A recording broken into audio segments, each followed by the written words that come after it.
welcome to this week's current news. Today is Wednesday, May 14th, 2025. Rapper Tory Lanez is hospitalized after being stabbed in a California prison. Tory Lanez, pictured performing in 2019, was stabbed in the California prison where he is serving time after being convicted of shooting Megan Thee Stallion in the feet. Tory Lanez was hospitalized on Monday after being stabbed at the California prison where he is serving 10 years for shooting fellow musician Megan Thee Stallion. The Canadian rapper, whose legal name is Daystar Peterson, is in fair condition after he was allegedly attacked by another inmate at a housing unit at the California Correctional Institution in Tehachapi around 7:20 a.m. local time. According to the California Department of Corrections and Rehabilitation, the suspect attacker, identified as Santino Casio, has been placed in restricted housing pending an investigation, CDCR said. The message posted to Lane's official Instagram account that night said he was stabbed 14 times, including 7 wounds to his back, 4 to his torso, 2 to the back of his head, and 1 to the left side of his face. It said both of his lungs had collapsed, but his condition was improving. He is now breathing on his own, it reads. Despite being in pain, he is talking normally, in good spirits, and deeply thankful to God that he is pulling through. Details about the attack remain scarce. CDCR officials said the prison's investigative unit and Kern County District Attorney's Office are investigating. NPR has reached out to the DA's office for more information. Why is Lanez in prison? A refresher on the case. Lanez was sentenced to 10 years in prison in August 2023 after a divisive and high-drama trial that ended from his conviction on 3 felony charges: assault with a semi-automatic firearm, possession of a concealed unregistered firearm, and negligent discharge of a firearm. The charges stem from an incident that happened early one morning in July 2020.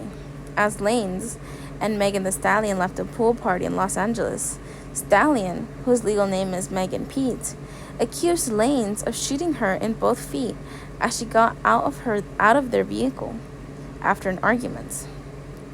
Stallion said in a since-deleted Instagram post a few days later that she had suffered gunshot wounds that night, but she did not identify Lanez as the perpetrator until the following month.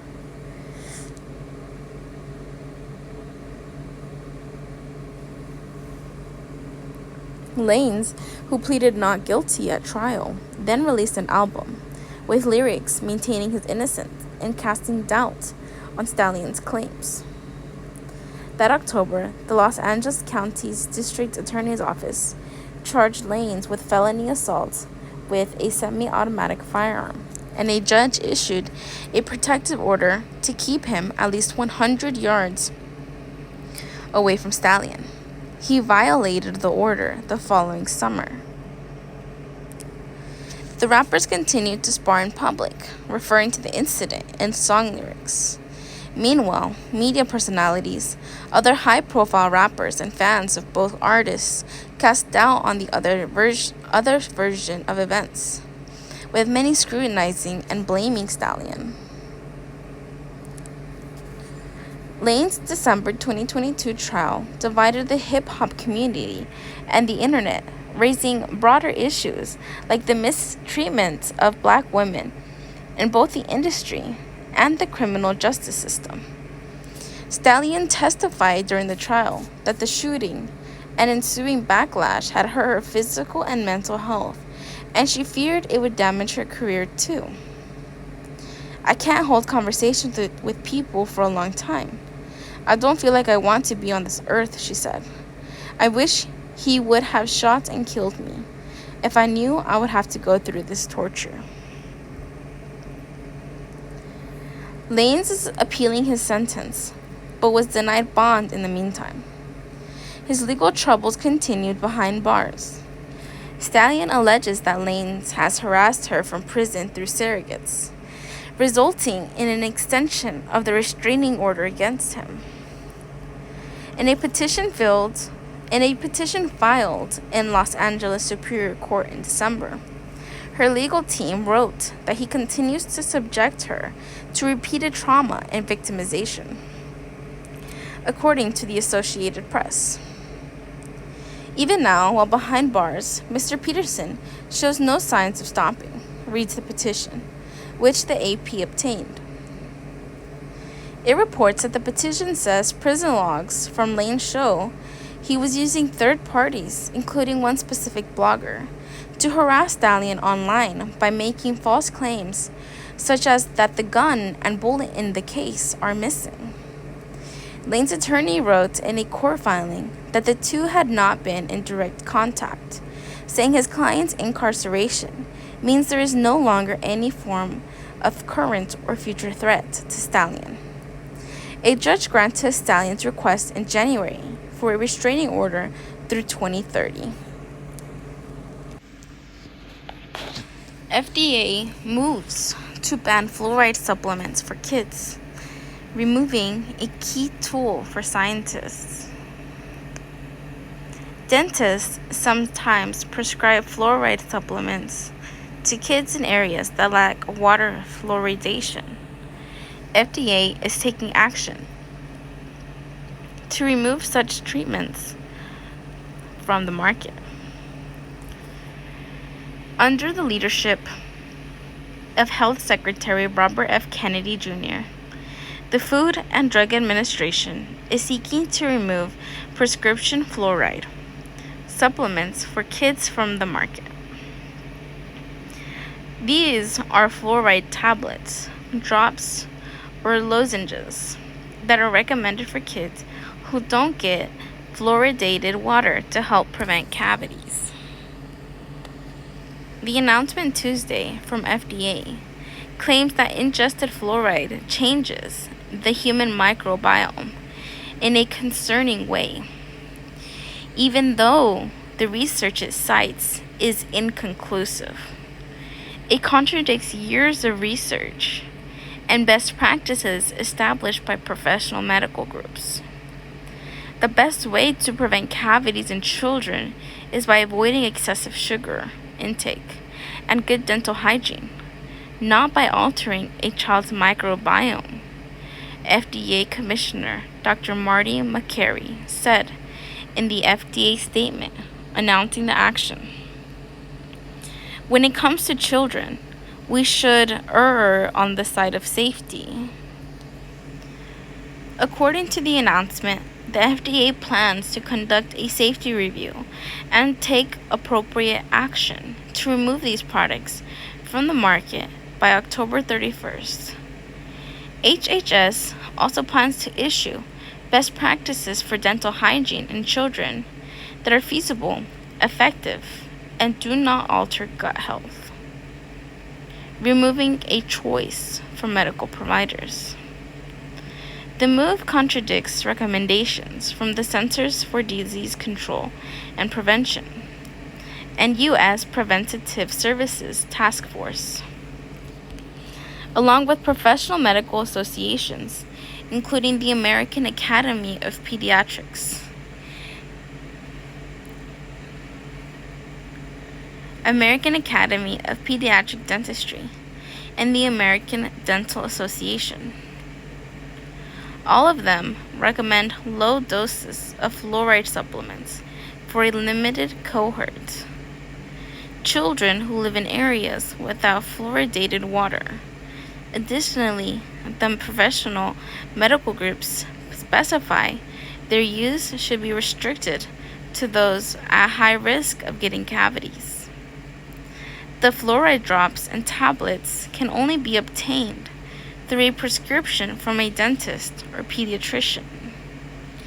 This removes a choice, says Dr. Paul Casamissimo, Chief Policy Officer for the American Academy of Pediatric Dentistry. It would ban a treatment that is in the best interest of a patient, as determined by a trained, licensed health professional.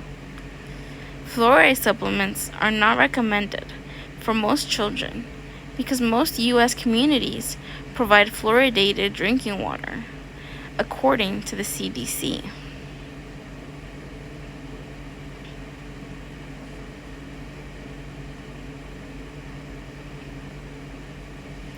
However, Kennedy was directed the CDC to revise its recommendations for community water fluoridation, blaming the practice and ingesting fluoride generally for a range of health problems, even though harms have not been found at the recommended levels.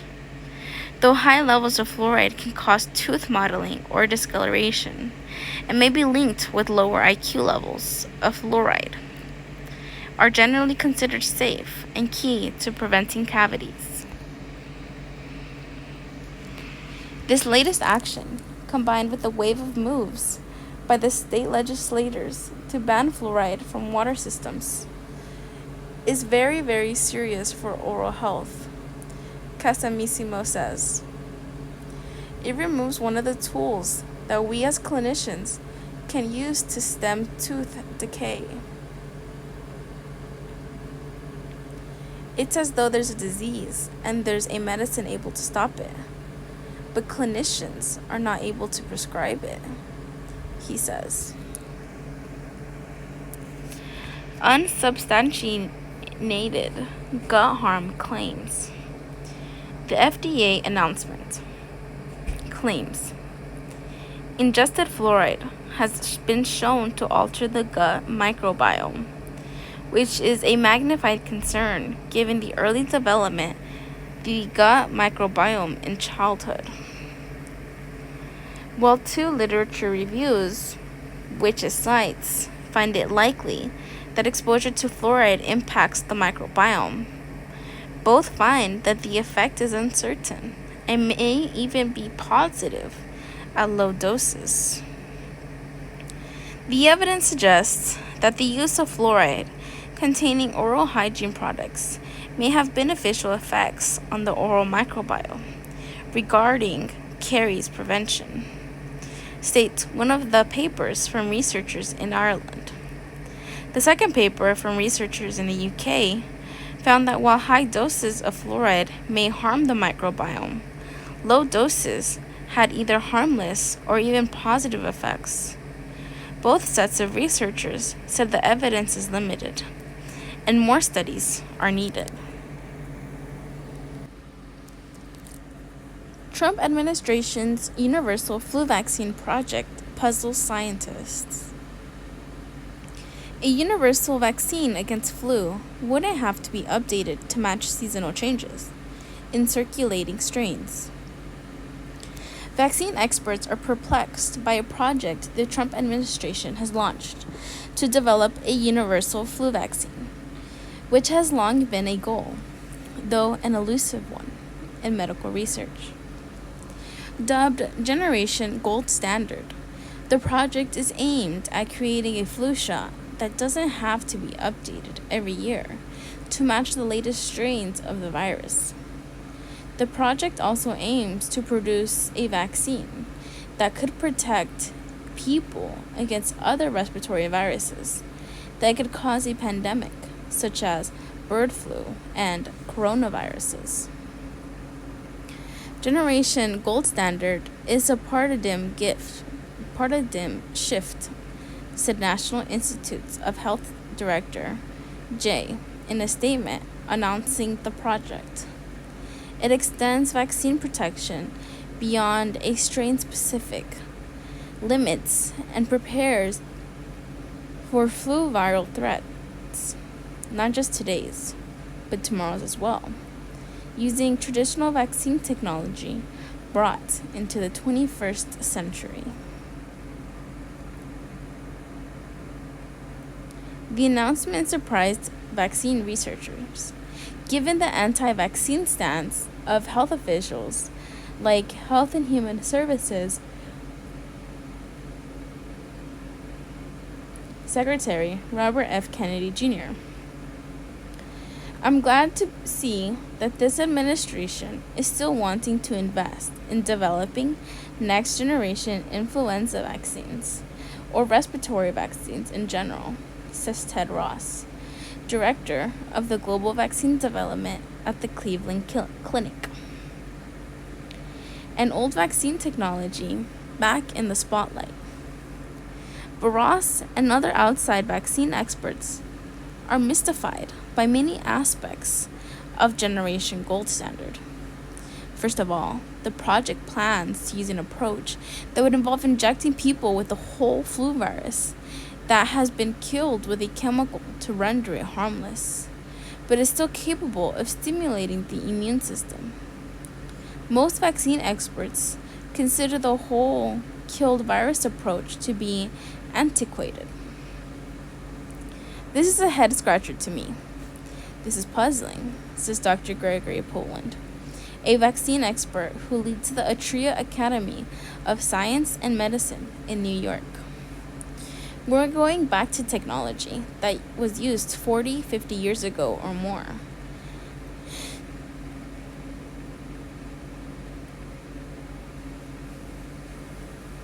So this is a little surprising to me, why you would go backwards to this technology. It's a very old technology, Poland says. This is what influenza vaccines in the 40s, 50s, and 60s looked like.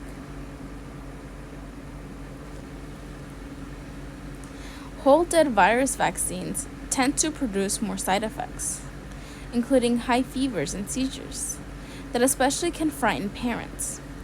Poland, Ross, and others say newer, more advanced technologies are showing more promise with fewer side effects, they say. We have lived attenuated nasal spray influenza vaccines. We have recombinant influenza vaccines. We have an mRNA-based influenza vaccine, Poland says. So why would you put all your eggs in one basket? A pricey bet on a single approach. And then there's a price tag.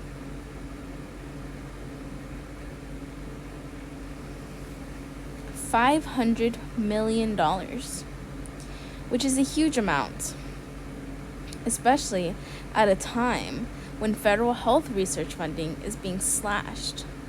The money that was originally earmarked to help explore a variety of technologies for next generation COVID-19 vaccines. This amount of money is astronomical. It is foolish to put that much money onto one technology, says Rick Bright, a former federal vaccine expert who is now a private consultant.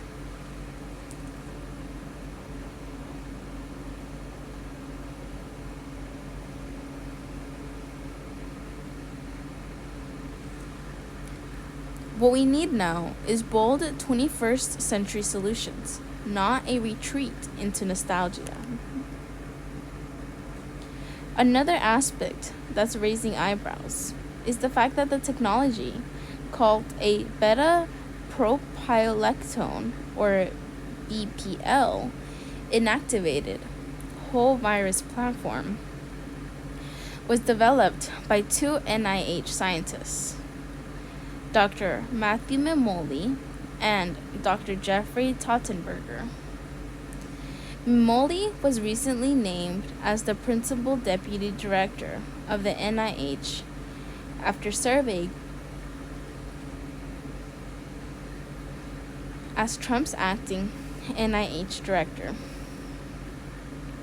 Tottenberger was recently named acting director of the National Institute of Allergy and Infectious Diseases. Tottenberger holds a patent on the technology. In addition, the strategy was picked without independent public review. and based on only very limited preliminary testing.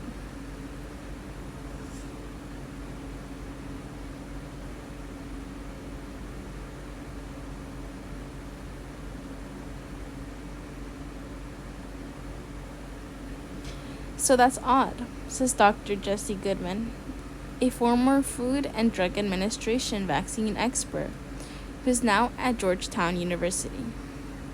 If you're going to do this, have an open scientific competition for the best ideas. There should be transparency for the process of how to allot funding. The Department of Health and Human Services confirmed the cost of the project and answered a question about the 2 vaccine candidates being explored, but didn't answer additional questions from NPR about the project, including why officials picked this approach and how the effort was vetted.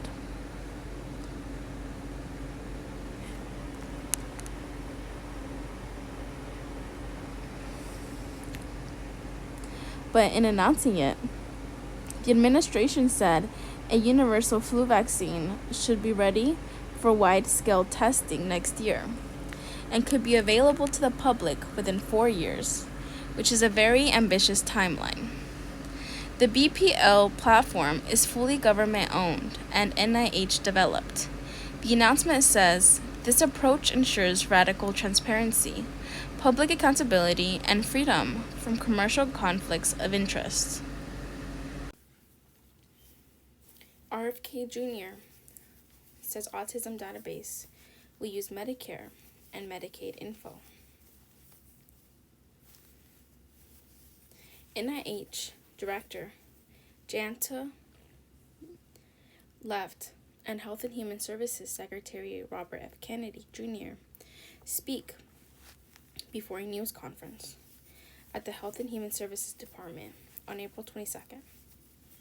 The National Institutes of Health will use information from federal health insurance programs, Medicare, and Medicaid to create a real-world data platform to determine the cause of autism.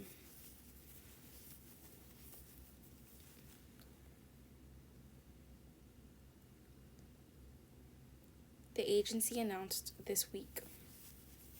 The Department of Health and Human Services said in a statement on Wednesday that the NIH would team up with the Centers for Medicare and Medicaid Services, CMS, to create the database utilizing insurance from wearable services with health sensors, like smartwatches. We're using this partnership to uncover the root causes of autism and other chronic diseases.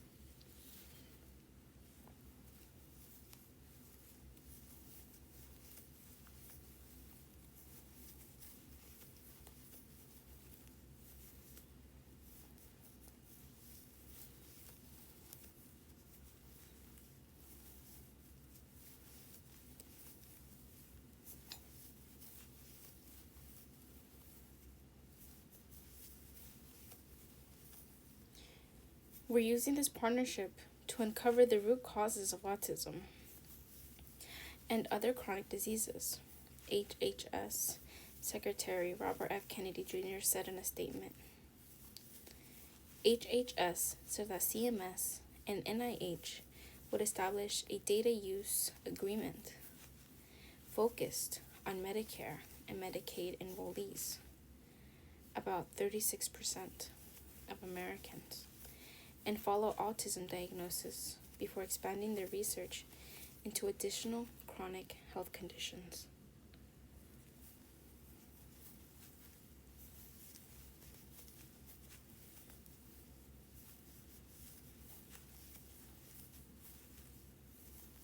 Using ASD, Autistic Spectrum Disorders, as the pilot research program, teams at CMS and NIH will establish a secure tech-enabled mechanism to enhance this data sharing with timely, privacy, and security complaint data exchange, the statement read. There was an outrage last month after an NIH director, Jay, told his staff of plans to compile a database of Americans with autism using private data that could be used to create a national autism registry.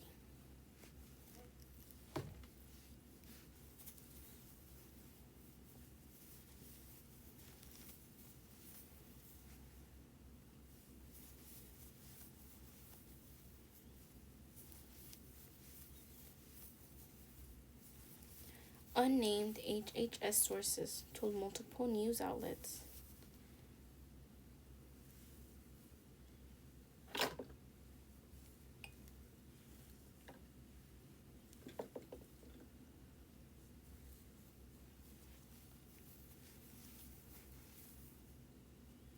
that the agencies are not creating an autism registry and described the effort instead as a real-world data platform linking existing data sets.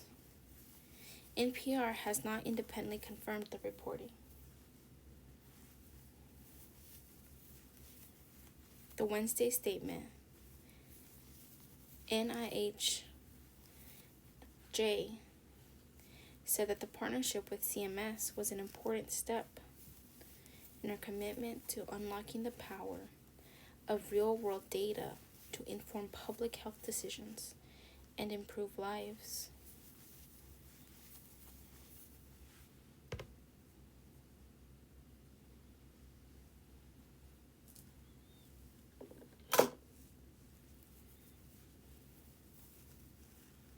Linking CMS claims data with the real-world NIH data platform, fully compliant with privacy and security laws, will unlock landmark research into the complex factors that drive autism and chronic disease, ultimately delivering superior health outcomes to the Americans we serve, he said.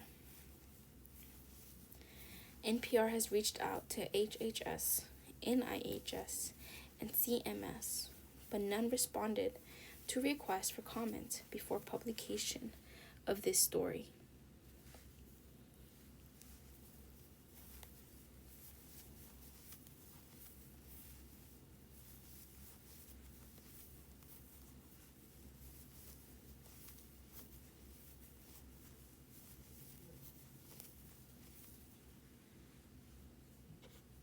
The latest details immediately raised more alarm bells for the autistic community and privacy experts, who questioned how this data would be used and how patient-sensitive data would be protected. Helen Tager-Flusberg is the director of the Center for Autism Research at Boston University and the leader of the Coalition of Autism Scientists, an organization formed in response to Kennedy's widely debunked views on autism.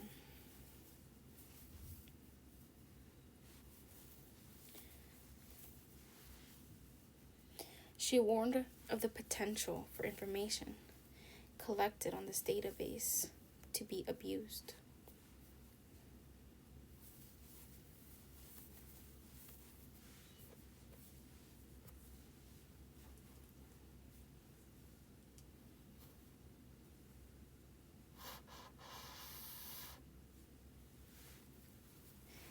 CMS data includes certain information about individuals: age, date of birth, sex, where they live. It is possible to identify a person based on knowledge about these characteristics, Tager-Flusberg said in an email to NPR. While the NIH director provides assurance that privacy protections will be put in place, we have seen other examples of how this administration has given permission to identify people to certain people working for the federal government. How will this registry be protected? She asks. The heightened public focus on autism comes as Kennedy has repeatedly vowed to identify the cause of the disorder and ultimately eradicate it. To that end, Kennedy, a former environmental lawyer, has made a number of baseless conspiratorial claims about autism, including that it can be traced back to childhood vaccinations and that an environmental toxin is to blame for the uptick in autism diagnosis over the years. He described autism as a preventable disease and said his agency would find the root cause of the disorder by September.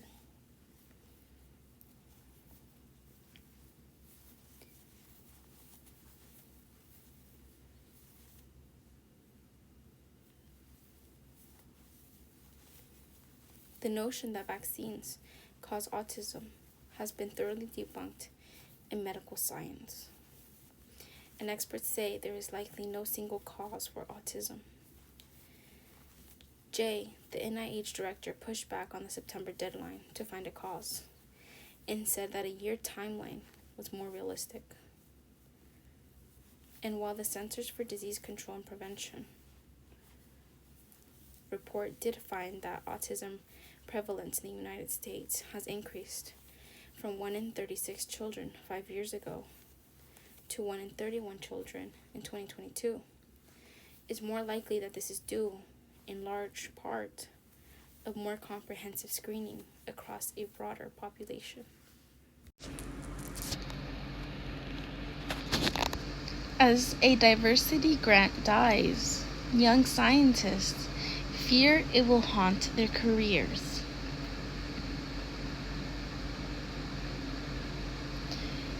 Adelaide Tovar, a postdoctoral geneticist at the University of Michigan, prepares cell samples in a science laboratory on campus.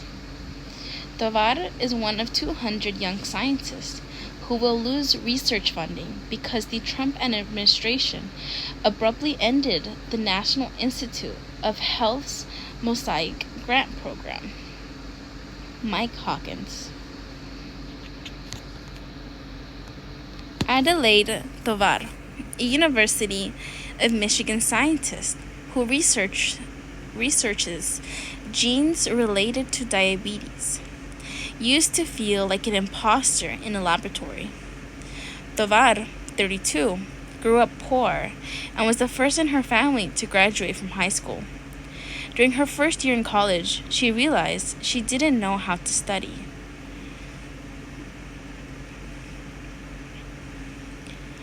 But after years of studying biology and genetics, Tovar finally got proof that she belonged. Last fall, the National Institute of Health awarded her a prestigious grant. It would fund her research and put her on track to be a university professor and eventually launch a laboratory of her own. I felt like receiving the award was a form of acceptance, like I had finally made it, Tovar said. But I think many of us now fear that this is going to poison the rest of our careers. Tovar is one of nearly 200 early career scientists across the nation whose research and job prospects have been jeopardized by the sudden termination of the NIH's Mosaic grant program, one of many ended by sweeping cuts across the federal scientific agencies. The grant was created by the first Trump administration to foster a new generation of diverse scientists in biomedical research, then defunded in the second Trump administration's ongoing purge of diversity, equity, and inclusion programs. In interviews with KFF Health News, Tovar and 3 other grant recipients worried that the loss of funding, coupled with President Donald Trump's crusade against diversity programs, may transform a grant that was supposed to jumpstart their careers into a blemish on their resumes that could cost them the jobs and funding that make their research possible. Erica Rodriguez, a scientist and Mosaic Grant awardee at Columbia University, uses a microscope to help her solder a circuit board as part of her brain research.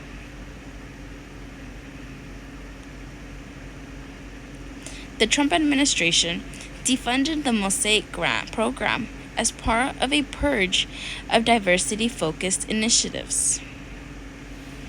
We might end up blacklisted by the NIH because of having this award for who we are, said Erica Rodriguez, 35, a grant recipient at Columbia University who conducts brain research that could lead to a better understanding of psychiatric disorders. Because not only is it for people with diverse backgrounds, she says, but it's for people who advocate for other people with diverse backgrounds. The Mosaic program, short for Maximizing Opportunities for Scientific and Academic Independent Careers, was created in 2019 to provide early career support to promising scientists from underrepresented backgrounds, with the long-term goal to enhance diversity in the biomedical research workforce, according to NIH grant documents. The 5-year grant was awarded to scientists who have finished their doctorates and work in research laboratories at universities across the country. In the first 2 years, scientists generally receive $100,000 to $150,000, which is largely used to pay their salaries. By the 3rd year, the scientists are expected to have been hired as a professor, likely at a different university, where the grant funding helps them launch their own research lab.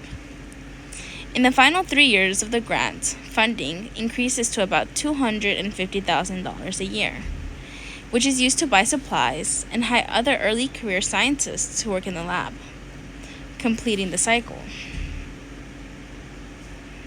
Mosaic awardees were chosen using a definition of diversity beyond race, gender, and disability.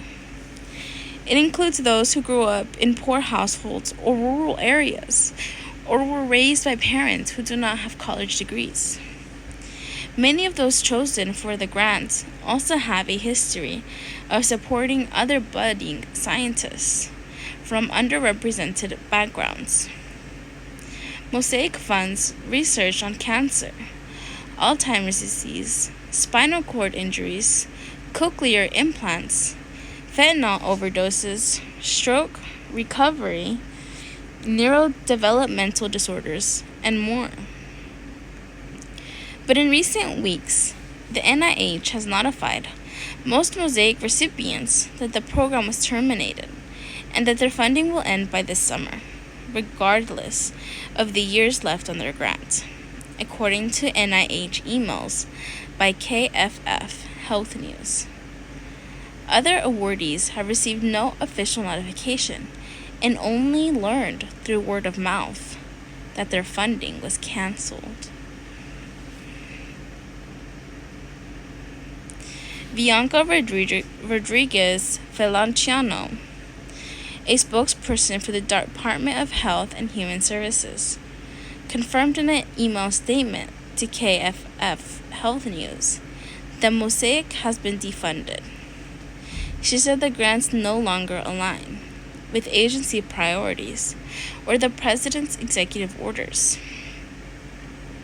eliminating wasteful, ideologically driven DEI initiatives.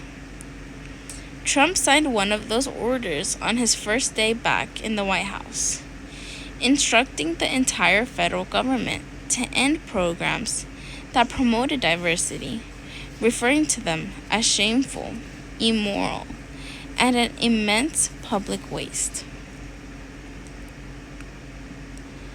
Diversity programs have been slashed across the government, including at the NIH, and other HHS agencies, which have canceled hundreds of grants worth billions of dollars since March. On April 21st, the NIH issued a notice that banned recipients from receiving grants if they have DEI programs, and said the agency could recover all funds from those that do not comply. At HHS, we are dedicated to restoring our agencies to their tradition of gold standard, evidence-based science, not only driven by political ideology, Rodriguez Feliciano said. We will leave no stone unturned in identifying the root causes of the chronic disease epidemic as part of our mission to make America healthy again. Many Mosaic scientists are focused on chronic diseases. Tovar, for example, researches specific genes that make people more susceptible to diabetes, which affects about 38 million Americans, including some who don't respond well to existing treatments. We have a lot of treatments for diabetes that are great for the people that they work for, Tovar said. In my research, I use genetics to help find better drug targets so we can find medicines for people who don't already have therapies that work. Tovar and other Mosaic recipients described how the sudden loss of funding will throw research and careers into upheaval. Some postdoctoral researchers may lose their current jobs when funding runs dry in months. Awardees competing for professor jobs will lose research funding that made them strong candidates, and those already hired will have less money for salaries and supplies in their research labs. Ashley Albright, 32, who grew up poor in rural North Carolina, is now a scientist at the University of California, San Francisco, where she studies Stentor coriolis, a large single-celled organism with regenerative abilities. She plans to start applying for professor jobs this fall.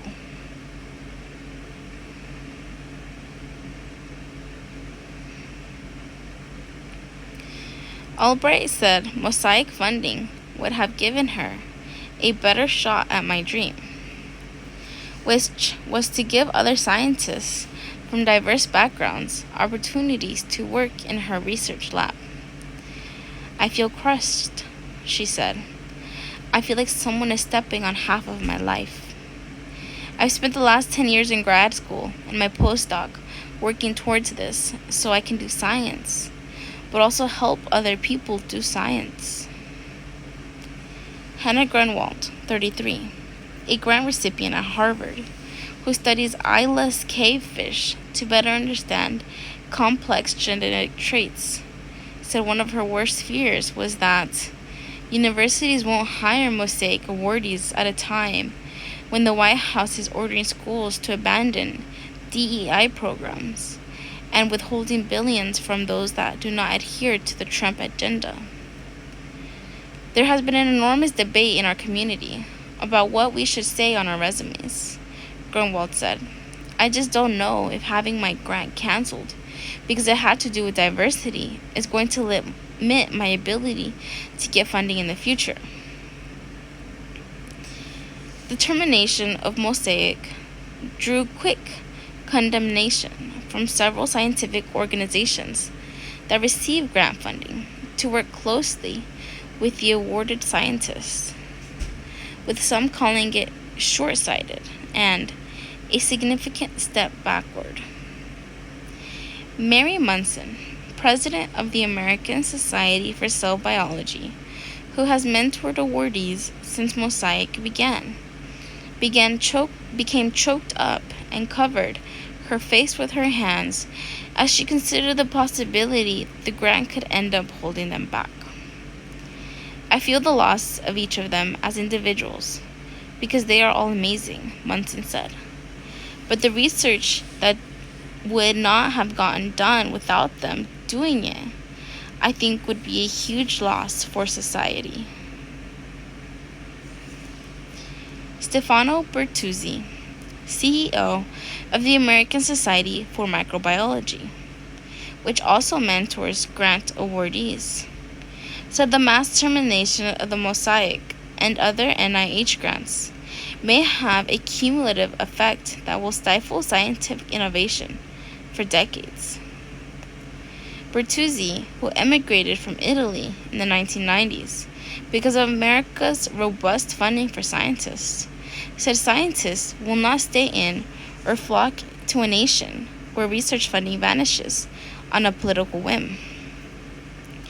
We are going to be losing a generation of scientists, Bertuzzi said. Other countries in the world will thrive.